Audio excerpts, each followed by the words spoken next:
With us now is Kevin Spiritas. Hello, Kevin. Hello, Donna. How are you? Fabulous. I always love talking to people that are from the same earth that I'm from, the same actual earth. St. Louis born and bred. How are you today? I'm great. I'm great. I'm here in Los Angeles and I'm enjoying the sunshine, No. finally. Oh, yes, absolutely. How long have you been out there? How long have you been on the West Coast? Or did you spend time on the East Coast? Or like, where do you live nowadays? My base is Los Angeles. I've been here on and off for the last 30 some odd years. I was here for 26 years and then I went to New York for 7.5. Now I'm back. Okay. Yeah, because you did some Broadway, right? And I guess Broadway's here in New York. That would be where the Broadway is, which Yeah. is finally reopening, starting to reopen. Amen. Amen. That's a good feeling. So I want our audience to really get to know you on a personal level. If you don't mind, Kevin, can you share with us some of your early breaks in life, whether it's days or some of the things that you've done throughout the journey, forevermore. That's easy for me to say. Oh, okay. So it's at 18 years old, I went to New York. I knocked on the stage door of the Shubert Theater. I wanted to be in a chorus line. They were having auditions, and the next thing I knew, I got an audition, and I was cast as Mike Costa in a chorus line on Broadway. I toured with that later on for about a year and a half. Landed out here in Los Angeles, broke into film and television here. Uh, I'm the king of slasher film sequels. Friday the 13th, Part 7, The New Blood, Hills Have Eyes, Part 2. Uh, and then I went back and forth to New York a couple of times. I did Meet Me in St. Louis on Broadway. I did Hairspray and Chorus Line, and then Days of Our Lives came along in about 1997, and I played Dr. Craig Wesley for 7.5 years. And they And love Dr. Craig. Now, Meet Me in St. Louis, Louis, did that bring you a special joy? Meet me in St. Louis, Louis. I mean, you got to yeah, just, it brought me a special joy. I'm from the hometown. Yes, of course. We met each other at the fair. But then I was also going to say, after I came out here and was in on Days of Our Lives, and I did go back to do a year of Broadway with Hugh Jackman. I was his standby in The Boy from Oz. And then I was really kind of bitten by New York, and I wanted to go back to this, to the stage. So in 2014, no, in 2009, I went back to New York for 7.5 years. And in 2014, I ran into an ex-writer from Days of Our Lives, the late Michael Slade, who became my collaborator for 6.5 years. And we created After Forever, the series, which is now on Amazon. So that's the full yes. circle. So after Forever, Kevin, wow, so much emotion. You just kind of glazed over it a little bit, but let's tell our audience what is that? What is that? Um, what's behind that? What challenges did you face, and where is it thriving now?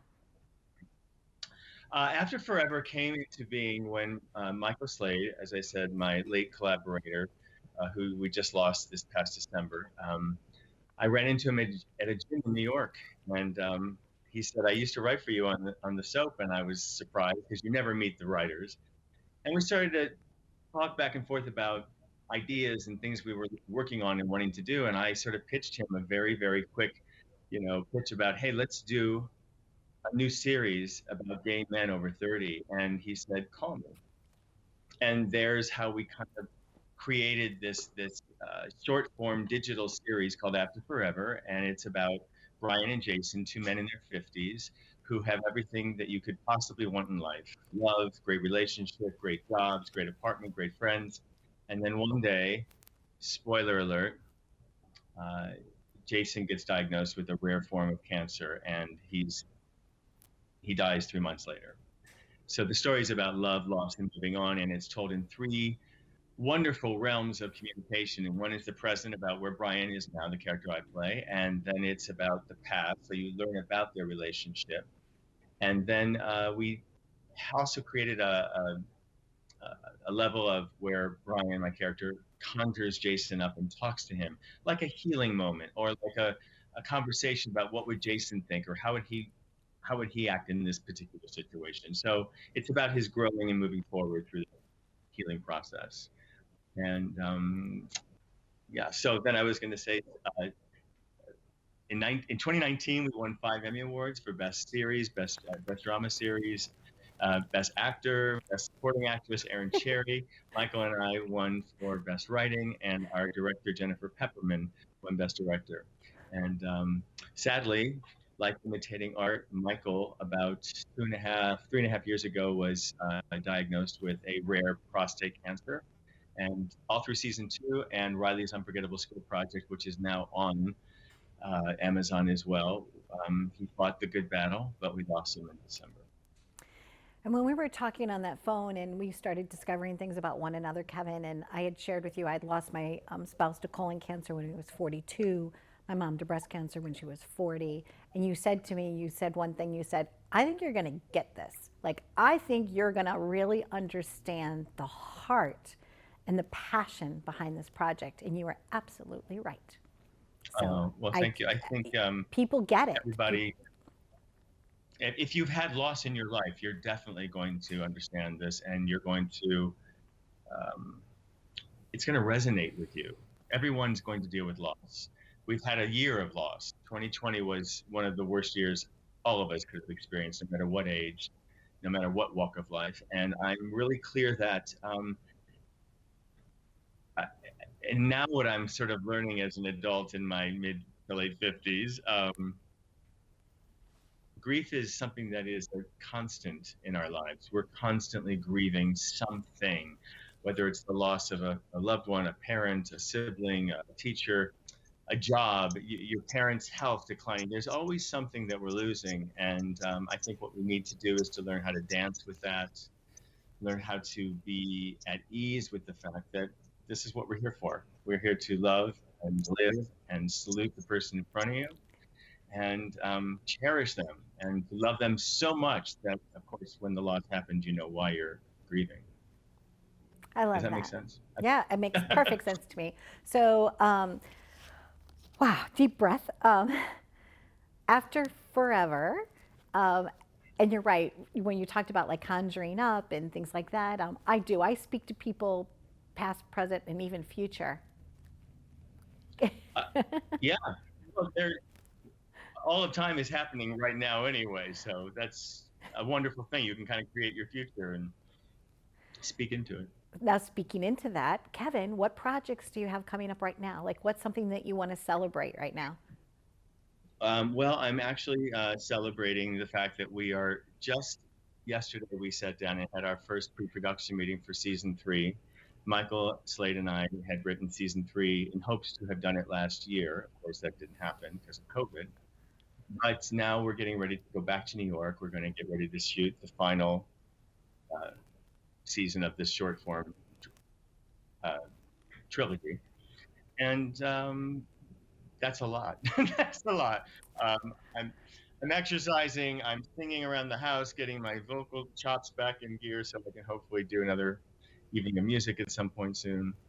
And I'm also looking at other stories. Excellent. Would you please invite us one day down to set? I would love to maybe do something behind the scenes with you and just to celebrate the process. I would love that. Thank you. I would be honored to be with you on the streets of New York. East side, west side, all around the town. Maybe we would sing together, who knows? I was George Cohan in high school. What? I was George Cohan in high school. Really? East side, the west side, the north side, and the south side. Cool. Yeah. That's something I didn't even know. I don't think that's on your IMDb, Kev.